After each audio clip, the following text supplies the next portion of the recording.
Hello friends, ધોરણ 9 સામાજિક વિજ્ઞાન પાઠ 11 ભારતનું ન્યાયતંત્ર. મિત્રો, ગયા લેક્ચરની અંદર આપણે ભારતના ન્યાયતંત્ર જે સળંગ સૂત્રમાં છે તેમાં સર્વોચ્ચ અદાલત, વડી અદાલત, જિલ્લાની અદાલત, તાલુકા અદાલત, ટ્રાયલ અને વિશિષ્ટ અદાલતો વિશેની વાત કરી હતી. ત્યાર પછી આપણે જોયું હતું ન્યાયતંત્રનું મહત્ત્વ, કે ન્યાયતંત્ર શા માટે મહત્ત્વનું છે. તો ભારતના નાગરિકોના હકોના રક્ષણ અને જતન કરવા તેમજ કેન્દ્ર અને રાજ્ય વચ્ચેના કાર્ય વિભાજનને લગતી કોઈ વિસંવાદિતા સર્જાય તો તેના બંધારણની જોગવાઈ મુજબ ઉકેલ લાવીને સમાધાન કરવા માટે સમવાય તંત્રમાં તટસ્થ અને નિષ્પક્ષ ન્યાયતંત્રની આવશ્યકતા છે. બંધારણની સર્વોપરિતાને અસર ન થાય તેથી કોઈ કાયદાની કલમ કે જોગવાઈઓ બંધારણીય સુસંગતતા તપાસવા માટે તથા અર્થઘટન કરવા માટે ન્યાયતંત્ર મહત્ત્વનું અંગ છે. ધારાસભા અને કારોબારી બંધારણીય મર્યાદાઓનું ઉલ્લંઘન ન થાય તેની ચકાસણી કરવા માટે દેશમાં સ્વતંત્ર, તટસ્થ, નિષ્પક્ષ અને નિર્ભીક ન્યાયતંત્ર એ લોકશાહીની આધારશિલા છે, એટલે કે લોકશાહી માટે અત્યંત જરૂરી બાબત છે.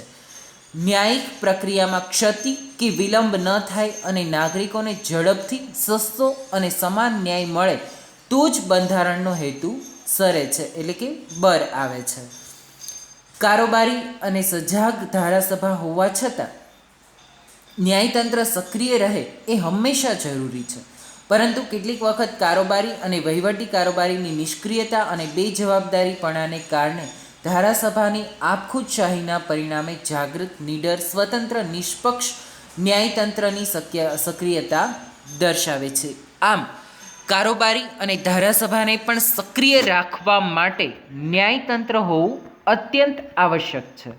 ત્યાર પછી આપણે જોયું હતું સર્વોચ્ચ અદાલત. તો દેશમાં સંપૂર્ણ કે સર્વોપરી બંધારણનું રક્ષણ કરવા માટે સૌથી જરૂરી અદાલત હોય તો તે છે સર્વોચ્ચ અદાલત. સર્વોચ્ચ અદાલત ટોચના સર્વોચ્ચ સ્થાને છે. ભારતીય બંધારણ મુજબ તે દેશની સર્વોચ્ચ ન્યાયિક સંસ્થા છે. તેની બેઠક નવી દિલ્હીમાં છે, એટલે કે સર્વોચ્ચ અદાલત નવી દિલ્હીની અંદર આવેલી છે. ભારતમાં આવેલી તમામ દીવાની અને ફોજદારી કોર્ટોએ સર્વોચ્ચ અદાલતના તાબા હેઠળ તેની સહાયતામાં કામ કરવાનું હોય છે, એટલે કે સર્વોચ્ચ અદાલતને મદદરૂપ થઈ શકે તે પ્રમાણે તેણે કાર્ય કરવાનું હોય છે. સર્વોચ્ચ અદાલતમાં એક મુખ્ય ન્યાયમૂર્તિ ઉપરાંત 28 અન્ય ન્યાયાધીશોની સંખ્યાની જોગવાઈ કરી છે. રાષ્ટ્રપતિ સર્વોચ્ચ અદાલતના ન્યાયાધીશની નિમણૂક કરે છે. જેમ રાષ્ટ્રપતિ છે તે રાજ્યસભાની અંદર 12 સભ્યોની નિમણૂક કરે છે, તેવી જ રીતે સર્વોચ્ચ અદાલતના ન્યાયાધીશોની નિમણૂક છે તે કરવાનું કાર્ય પણ રાષ્ટ્રપતિ કરે છે. સર્વોચ્ચ અદાલતોના ન્યાયાધીશોની સંખ્યામાં સંસદ ફેરફાર કરે છે, પરંતુ જો રાષ્ટ્રપતિને એમ લાગે કે સર્વોચ્ચ અદાલત ન્યાયિક કાર્યવાહીને બોજો વધી ગયો છે તો તેઓ બંધારણીય સત્તા મુજબ એડહોક ન્યાયાધીશની નિમણૂક કરી શકે છે. એટલે કે રાષ્ટ્રપતિ છે તે સર્વોચ્ચ અદાલતની કામગીરી જો વધી ગઈ હોય તેવા સમયગાળા દરમિયાન રાષ્ટ્રપતિ તેમાં વધારાના ન્યાયાધીશો ઉમેરી શકે છે, એટલે કે 28ની જગ્યાએ તે સંખ્યામાં વધારો કરી શકે છે. સર્વોચ્ચ અદાલતના વરિષ્ઠ ન્યાયાધીશોની નિમણૂક શ્રેયનતા એટલે કે સિનિયોરિટીના ધોરણે થાય છે. એટલે કે હાઈકોર્ટની અંદર જે સિનિયર વકીલો હોય છે અથવા તો સિનિયર ન્યાયાધીશ હોય છે તેને સર્વોચ્ચ અદાલતની અંદર છે તે ન્યાયાધીશની પેનલમાં મૂકવામાં આવતા હોય છે.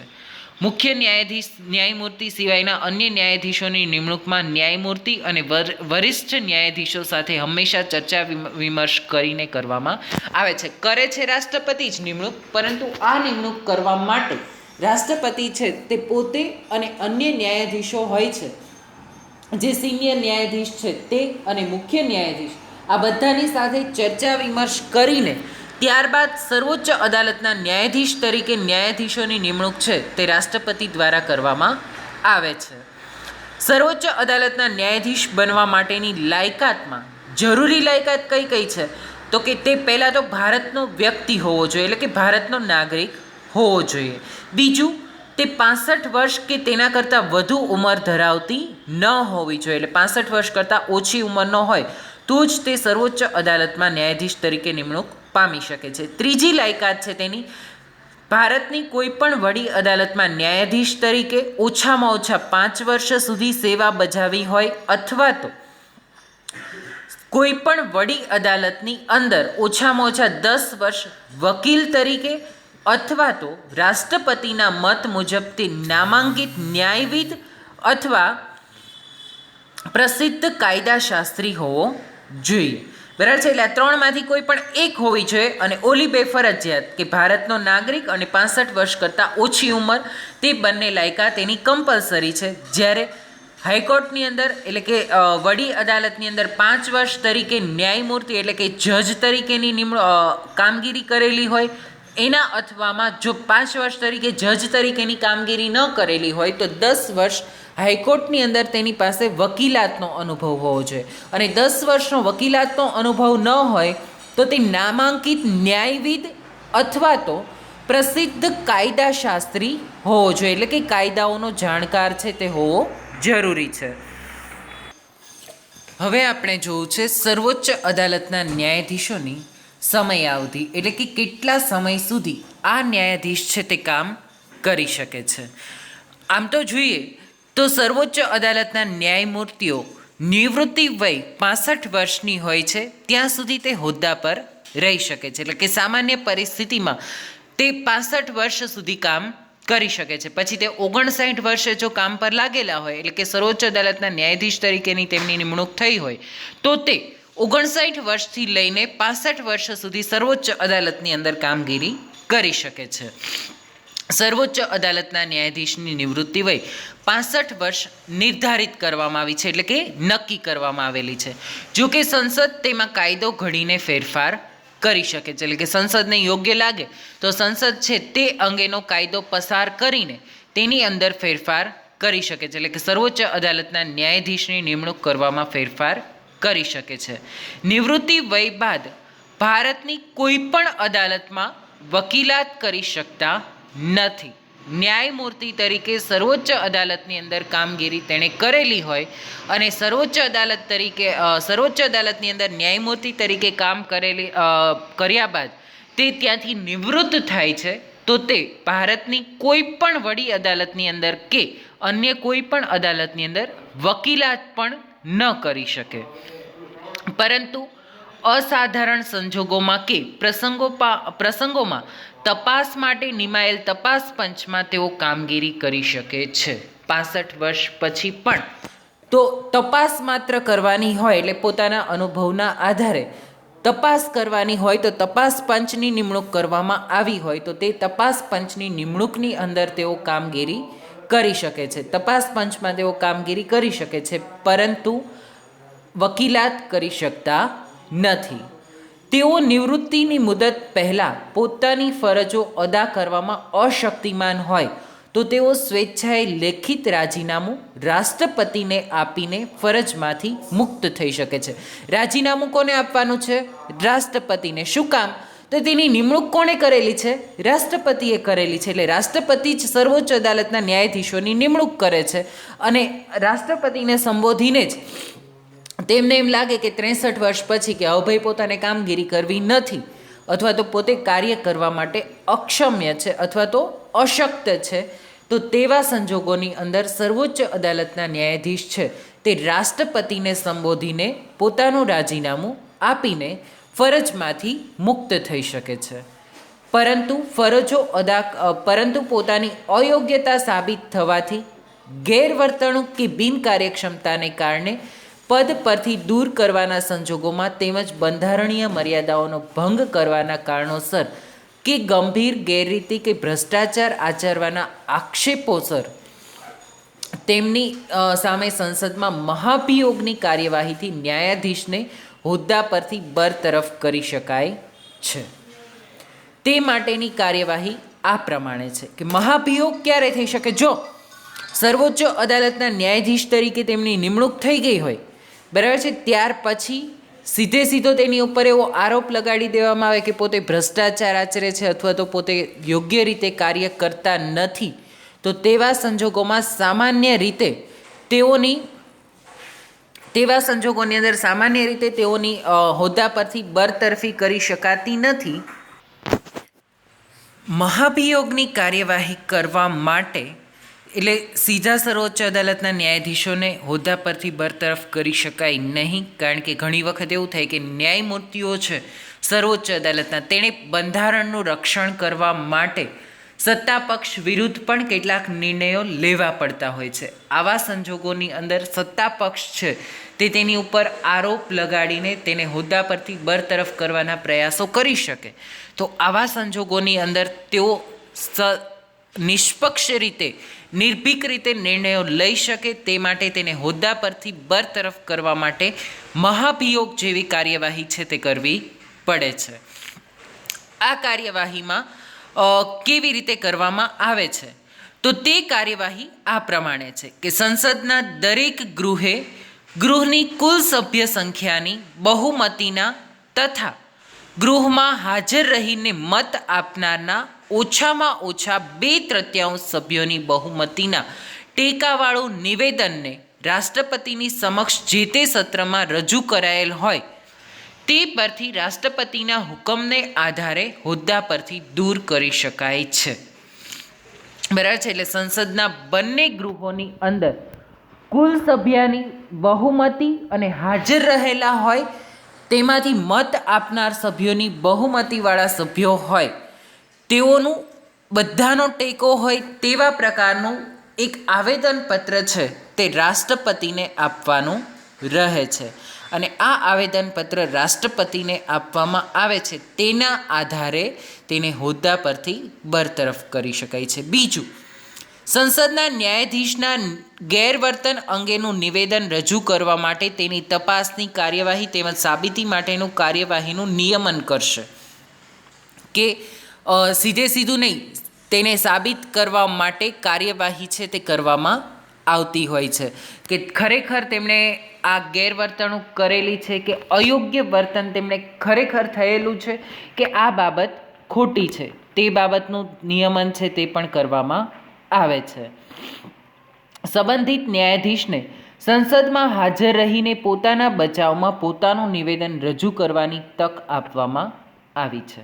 કે સંબંધિત ન્યાયાધીશ છે તેને પોતાનું નિવેદન રજૂ કરવા માટે તેને તક આપવામાં આવે છે કે ભાઈ કોઈ પણ ન્યાયમૂર્તિ છે તેની વિરુદ્ધ જ્યારે મહાભિયોગની કાર્યવાહી થઈ હોય તેવા સંજોગોની અંદર તેમને પોતાનું મત છે તે રજૂ કરવાનો, પોતાની બચાવ પ્રયુક્તિ છે તે રજૂ કરવાનો તક છે તે આપવામાં આવે છે. એટલે પોતે રજૂઆત કરી શકે છે કે પોતે સાચા છે અથવા તો પોતાથી કયા કારણોસર તેવું ગેરવર્તણૂક થયેલી છે. સર્વોચ્ચ અદાલતના ન્યાયમૂર્તિઓને હોદ્દો ગ્રહણ કરતાં પહેલાં રાષ્ટ્રપતિ હોદ્દાની ગુપ્તતા અને બંધારણ પ્રત્યે વફાદાર રહેવાના શપથ લેવડાવે છે. એટલે રાષ્ટ્રપતિ દ્વારા સર્વોચ્ચ અદાલતના ન્યાયાધીશની નિમણૂક કરવામાં આવે તેવા સમયે જ બંધારણની ગુપ્તતા, એટલે કે બંધારણની અંદર જે કાંઈ બાબત દર્શાવવામાં આવેલી છે અને જે કાંઈ નિર્ણયો લેવામાં આવશે તે નિર્ણય ગુપ્ત રીતે લેવામાં આવશે. કેટલાક ખાનગી નિર્ણયો લેવાના હોય તો તે બાબતમાં તે ગુપ્ત રીતે નિર્ણય લેશે અને બંધારણને સંપૂર્ણપણે તેઓ વફાદાર રહેશે, બંધારણ મુજબ તેઓ કામગીરી કરશે તેવા શપથ છે તે લેવડાવવામાં આવતા હોય છે. જેમ રાષ્ટ્રપતિ, વડાપ્રધાન, ઉપરાષ્ટ્રપતિ, મુખ્યમંત્રી તે લોકોની નિમણૂક સમયે તેઓની પાસે જે શપથ લેવડાવવામાં આવતા હોય છે તેવી જ રીતે સર્વોચ્ચ અદાલતના ન્યાયાધીશો હોય છે તો તેઓની પાસે પણ આ સમયે શપથ છે તે લેવડાવવામાં આવે છે અને તેઓએ પ્રતિજ્ઞાપત્ર પર સહી કરવી પડે છે. અને એક પ્રતિજ્ઞાપત્ર હોય છે જેની અંદર શપથની દરેક બાબતોની લેખિતમાં ઉલ્લેખ કરવામાં આવેલો હોય છે, તેની ઉપર તેમણે સહી કરવાની રહે છે. સર્વોચ્ચ અદાલતની સત્તાઓ અને કાર્યક્ષેત્ર. કઈ કઈ સત્તાઓ સર્વોચ્ચ અદાલત પાસે રહેલી છે? તો સૌથી પહેલાં તો તેનું છે મૂળભૂત અધિકાર ક્ષેત્ર અને અપીલનું અધિકાર ક્ષેત્ર. આપણે જોઈએ મૂળભૂત અધિકાર ક્ષેત્ર. ભારતની સર્વોચ્ચ અદાલત દુનિયાની કોઈ પણ સર્વોચ્ચ અદાલત કરતાં વિશેષ સત્તાઓ અને કાર્યક્ષેત્ર ધરાવે છે. એટલે કે આપણા દેશની અંદર જે સર્વોચ્ચ અદાલત રહેલી છે તે દુનિયાની અન્ય દેશોની અદાલતો કરતાં વિશેષ સત્તાઓ અને કામગીરી પણ કરે છે. એટલે વિશેષ સત્તાઓ ધરાવે છે અને તેનું કાર્યક્ષેત્ર પણ ઘણું વિશાળ છે.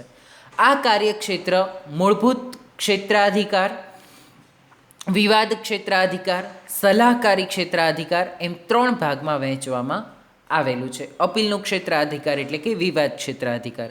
સલાહકાર, તેઓ સંસદને, રાષ્ટ્રપતિને, વડાપ્રધાનને દરેકને સલાહ આપવા માટેનો અધિકાર પણ ધરાવે છે અને મૂળભૂત અધિકારો પણ સર્વોચ્ચ અદાલતની પાસે કેટલાક રહેલા છે. ત્રણેયને આપણે વિગતવાર સમજીએ તો સૌથી પહેલું છે મૂળભૂત ક્ષેત્રાધિકાર.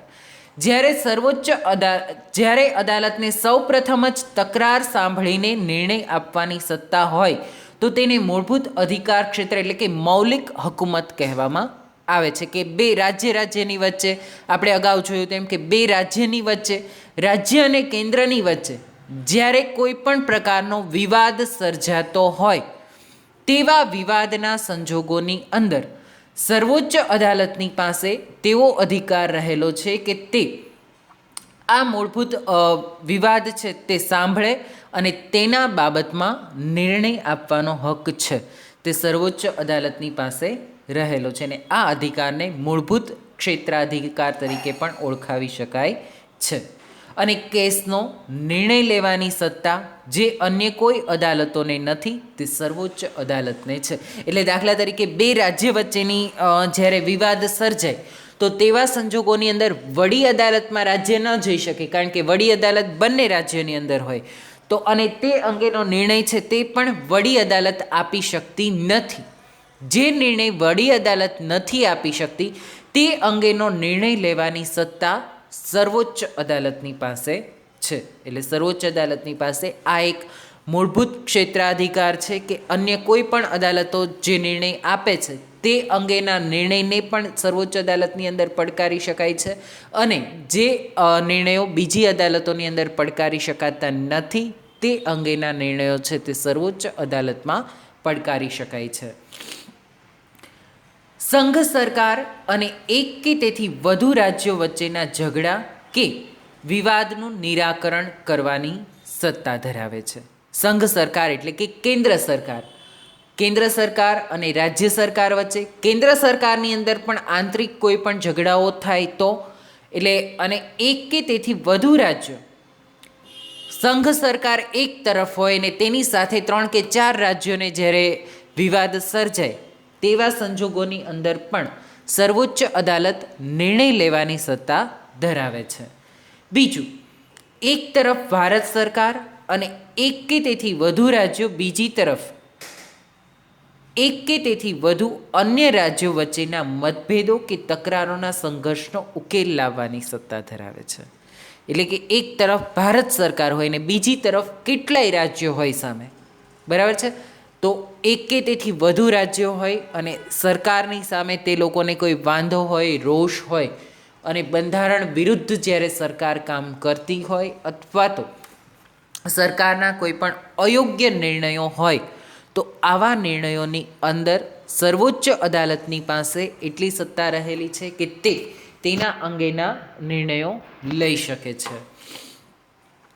બે કે તેથી વધુ રાજ્યો વચ્ચેની એટલે કે રાજ્યો વચ્ચેની તકરારો કે ઝઘડાઓના સંદર્ભે ચુકાદો આપવાની સંપૂર્ણ સત્તા સર્વોચ્ચ અદાલત પાસે છે. એટલે કે બે કે તેથી વધુ રાજ્યો અને રાજ્યો વચ્ચે, એટલે દાખલા તરીકે ગુજરાત અને મહારાષ્ટ્ર કે રાજસ્થાન અને મધ્યપ્રદેશની વચ્ચે જ્યારે સંઘર્ષ સર્જાય તો તેવા સંજોગોની અંદર રાજસ્થાન કે મધ્યપ્રદેશની અદાલત પાસે કે ગુજરાત કે મહારાષ્ટ્રની વડી અદાલત પાસે નથી જવાનું. ક્યાં જવાનું છે? બંને રાજ્યોએ સર્વોચ્ચ અદાલતમાં, એટલે કે સુપ્રીમ કોર્ટનો નિર્ણય જે હોય છે તે નિર્ણયને આખરી નિર્ણય ગણીને તેની પાસેથી આ વિવાદનો ઉકેલ છે તે લાવવાની અપેક્ષા રાખવામાં આવે છે ને તે મુજબની કામગીરીની આશા રખાય છે. સર્વોચ્ચ અદાલતને સંઘ સરકારના કોઈ પણ કાયદા કે બંધારણીય કાયદેસરતાને લગતા તમામ પ્રશ્નો અંગેના ચુકાદા આપવાનો અધિકાર છે. કે સર્વોચ્ચ અદાલતને કેન્દ્ર સરકાર અંગેના કોઈ પણ પ્રકારના કાયદાઓ અને કેન્દ્ર સરકારની સાથે કાયદેસરતાને બંધારણને લગતા કોઈ પણ પ્રકારના પ્રશ્નો હોય કે જ્યાં બંધારણનું ઉલ્લંઘન થતું હોય, બંધારણ મુજબ નિર્ણય ન લેવાતો હોય અથવા તો બંધારણ સાથે સુસંગત હોય તેવા પ્રકારના નિર્ણયો જે સંજોગોમાં લઈ શકાતા હોતા નથી, તેવા સંજોગોની અંદર સંપૂર્ણ સત્તા સર્વોચ્ચ અદાલત ધરાવે છે કે તે પોતાનો નિર્ણય આપી શકે. આ અદાલતને નાગરિકના મૂળભૂત હકોના રક્ષણ અને જતન કરવાની સત્તા ઉપરાંત મૂળભૂત હકોના ભંગ બદલ હાજર હુકમ, અધિકાર હુકમ કે પ્રતિબંધ હુકમ બહાર પાડવાની સત્તા છે. નાગરિકોના મૂળભૂત હકો જે આપણે અગાઉના પાઠની અંદર આપણા મૂળભૂત હકો જે ભણી ગયા છીએ, તે દરેક મૂળભૂત હકોનું જ્યારે ઉલ્લંઘન થતું હોય, એટલે કે તે હક જ્યારે રાજ્યની અંદર, રાષ્ટ્રની અંદર વસવાટ કરતો કોઈ પણ નાગરિક છે તે ભોગવી શકતો ન હોય તેવા સંજોગોની અંદર સર્વોચ્ચ અદાલત છે તેની પાસે 3 સત્તાઓ રહેલી છે અને તે મુજબ સર્વોચ્ચ અદાલત છે તે કામ કરી શકે છે. દાખલા તરીકે મૂળભૂત હકોની અંદર સ્વતંત્રતાનો હક, સમાનતાનો હક, શોષણ સામેનો હક, ધાર્મિક સ્વાતંત્ર્યનો હક, સાંસ્કૃતિક અને શૈક્ષણિક હક અને બંધારણીય ઇલાજનો હક. આવા મૂળભૂત 6 અધિકારો વ્યક્તિની પાસે રહેલા છે. એટલે કે ભારતના દરેક નાગરિકને આ મૂળભૂત 6 અધિકારો છે તે આપવામાં આવેલા છે. આમાંનો કોઈ પણ અધિકાર જ્યારે ભારતનો નાગરિક ભોગવી શકતો નથી તેવા સંજોગોની અંદર સર્વોચ્ચ અદાલત હાજર હુકમ, એટલે કે તે નાગરિકનો મૂળભૂત હક છીનવવાવાળી વ્યક્તિને તેની સમક્ષ હાજર કરવાનો હુકમ ધરાવી શકે છે. અધિકાર હુકમ, તે પોતાનો મૂળભૂત અધિકાર ભોગવી શકે તે માટેનો અધિકાર હુકમ અને પ્રતિબંધ, તે વ્યક્તિ કે જેના દ્વારા આ મૂળભૂત હકોનો ભંગ કરવામાં આવેલો હોય તે વ્યક્તિ ઉપર પ્રતિબંધ મૂકવાનો હુકમ છે તે પણ સર્વોચ્ચ અદાલત આપી શકે છે. બીજું, રાજ્ય વચ્ચેના કે રાજ્ય વચ્ચેના કે રાજ્યો વચ્ચેના નદીના પાણીની વહેંચણીનો ઉપયોગ બાબતે વિવાદો ઉકેલવાની સત્તા સર્વોચ્ચ અદાલતની હુકમ બહાર પાડે છે. દાખલા તરીકે નર્મદા નદી છે તે ગુજરાત અને મધ્યપ્રદેશ અને મહારાષ્ટ્ર, બરાબર છે, 3 રાજ્યો વચ્ચેથી પસાર થતી હોય તો આ નદીનું પાણી જો મધ્યપ્રદેશ બધું વાપરવા લાગે તો ગુજરાતને ને મહારાષ્ટ્રને કંઈ પાણી જ ન મળે, બરાબર છે, કારણ કે જ્યાંથી તેનું ઉદ્ગમ સ્થાન હોય ત્યાં તેમાં પાણી વધારે હોય. તો આવા સંજોગોની અંદર જ્યારે 2 રાજ્યની વચ્ચે વિવાદ સર્જાય કે 2 કરતાં વધારે રાજ્યોની અંદર વિવાદ સર્જાય આવી કોઈ પણ બાબતે, તો તેવા સંજોગોની અંદર સર્વોચ્ચ અદાલતની પાસે સત્તા રહેલી છે કે તે અંગેનો નિર્ણય આપી શકે છે, તે અંગેના હુકુમતો છે તે બહાર પાડી શકે છે. તે માટે અલગ પાણી ન્યાયપંચ એટલે કે ટ્રિબ્યુનલો ચુકાદા આપે છે. સર્વોચ્ચ અદાલત છે તે અલગ ન્યાયમંચ પંચ છે તેની નિમણૂક કરે છે, પાણી ન્યાયમંચ, બરાબર છે. જે કોઈ પ્રશ્ન હોય તે પ્રમાણે, અત્યારે પાણીનો પ્રશ્ન હોય, દાખલા તરીકે નદી અંગેનો પ્રશ્ન હોય તો પાણી ન્યાય પંચ છે તેની નિમણૂક કરવામાં આવે છે અને તે પંચ જે એટલે કે તે ટ્રિબ્યુનલ છે તે જે ચુકાદો આપે તે ચુકાદા પ્રમાણે સર્વોચ્ચ અદાલત છે તે હુકમ સંભળાવે છે. સર્વોચ્ચ અદાલતના ચુકાદાઓ અંતિમ હોય છે, એટલે કે છેલ્લા હોય છે. સર્વોચ્ચ અદાલતનો ચુકાદો અન્ય કોઈ કોર્ટની અંદર પડકારી શકાતો નથી. છેલ્લામાં છેલ્લો ચુકાદો છે તે સર્વોચ્ચ અદાલત દ્વારા લેવામાં આવે છે. તે અન્યત્ર પડકારી શકાતા નથી, તે બધા માટે શિરોમાન્ય હોય છે, એટલે કે બધાએ તે ચુકાદો છે તેને માન્ય રાખવો જ પડે છે. મિત્રો, આગળ આપણે બીજી અદાલતો વિશે ભણશું તો દરેક અદાલતના ચુકાદા છે તે સર્વોચ્ચ અદાલતની અંદર લઈ જઈ શકાય છે. દાખલા તરીકે તમને જિલ્લાની કે તાલુકાની અદાલતમાંથી ન્યાય ન મળે તો તેવા સંજોગોની અંદર તમે છે તે સર્વોચ્ચ અદાલતની અંદર જઈ શકો છો. જિલ્લાની અદાલતમાં જઈ શકો છો. જિલ્લાની અદાલતમાંથી પણ તમને એમ લાગે કે મને યોગ્ય ન્યાય પ્રાપ્ત થયેલો નથી, તો તમે વડી અદાલતમાં જઈ શકો છો. અને વડી અદાલતમાંથી પણ તમે સર્વોચ્ચ અદાલતની અંદર જઈ શકો છો. પરંતુ સર્વોચ્ચ અદાલતનો આપેલો નિર્ણય હોય તો તે નિર્ણયને અન્ય કોઈ અદાલતની અંદર પડકારી શકાતો નથી. એટલે સર્વોચ્ચ અદાલતનો લેવાયેલો નિર્ણય છે તે નિર્ણય અંતિમ નિર્ણય ગણવામાં આવે છે. ત્યાર પછી સર્વોચ્ચ અદાલતનું બીજું અધિકાર ક્ષેત્ર છે તે વિવાદ અધિકાર ક્ષેત્ર. બંધારણીય અર્થઘટનના કેસો, આમાં કયા કયા કેસને લાવી શકાય વિવાદ અધિકાર ક્ષેત્રની અંદર? તો બંધારણીય અર્થઘટનનો કેસ, દીવાની સત્તાઓ અંગેના કેસો અને ફોજદારી દાવાના કેસો છે તે વિવાદ અધિકાર ક્ષેત્રની અંદર છે, તેનો સમાવેશ કરી શકાય છે. અને ત્રીજું છે સલાહકાર અધિકાર ક્ષેત્ર, એટલે કે એક સલાહકાર તરીકેનું કામગીરી છે તે પણ સર્વોચ્ચ અદાલત છે તે સંસદ અને કારોબારીની માટે કરતી હોય છે. તેણે સલાહકાર અધિકાર ક્ષેત્રની અંદર સંસદને સલાહ આપવાનું કાર્ય છે તે કરવાનું હોય છે. અને અન્ય સત્તાઓ પણ તેની પાસે રહેલી છે, જેના વિશેની ચર્ચાઓ આપણે નેક્સ્ટ લેક્ચરની અંદર કરશું. આજનો લેક્ચર છે તે અહીંયા સુધી રાખીએ છીએ. હવે પછીના લેક્ચરની અંદર તેનું વિવાદ અધિકાર ક્ષેત્ર, સલાહ અધિકાર ક્ષેત્ર અને અન્ય સત્તાઓ, અને બીજું કોર્ટ ઓફ રેકોર્ડ્સ એટલે કે નઝીરી અદાલત વિશેની વાત છે તે નેક્સ્ટ લેક્ચરની અંદર કરશું. આજના લેક્ચરનું તમારું હોમવર્ક છે તેમાં સર્વોચ્ચ અદાલતના ન્યાયાધીશોની સમયાવધિ તેના વિશે તમારે ટૂંકનોંધ લખવાની છે. જે આજે આપણે ભણ્યા કે સામાન્ય રીતે તેની સમયાવધિ છે તે 65 વર્ષની હોય છે, પરંતુ તે રાષ્ટ્રપતિને તે અવધિ પહેલાં જો એને એમ લાગે કે ભાઈ પોતે યોગ્ય રીતે કામગીરી કરી શકતા નથી ન્યાયમૂર્તિ, અને પોતે કામગીરી કરવા માટે તે પોતે કામગીરી કરવા માટે અશક્ત છે, તો તેવા સંજોગોની અંદર તે રાષ્ટ્રપતિને સંબોધીને પોતાનું રાજીનામું આપી શકે છે.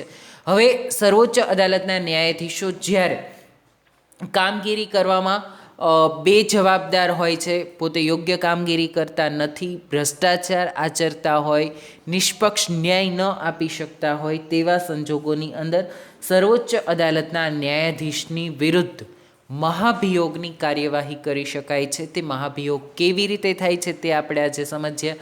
તે પણ તમારે આ ટૂંકનોંધની અંદર તેની વિગતવાર નોંધ કરવાની છે. બીજું લખવાનું છે તમારે સર્વોચ્ચ અદાલતના કાર્યક્ષેત્રની અંદર મૂળભૂત ક્ષેત્રાધિકાર, એટલે કે મૂળભૂત ક્ષેત્રની અધિકારની અંદર તે 5 બાબતો અંગેના નિર્ણયો આપી શકે છે, તેની પણ વ્યવસ્થિત નોંધ છે તે કરવાની છે.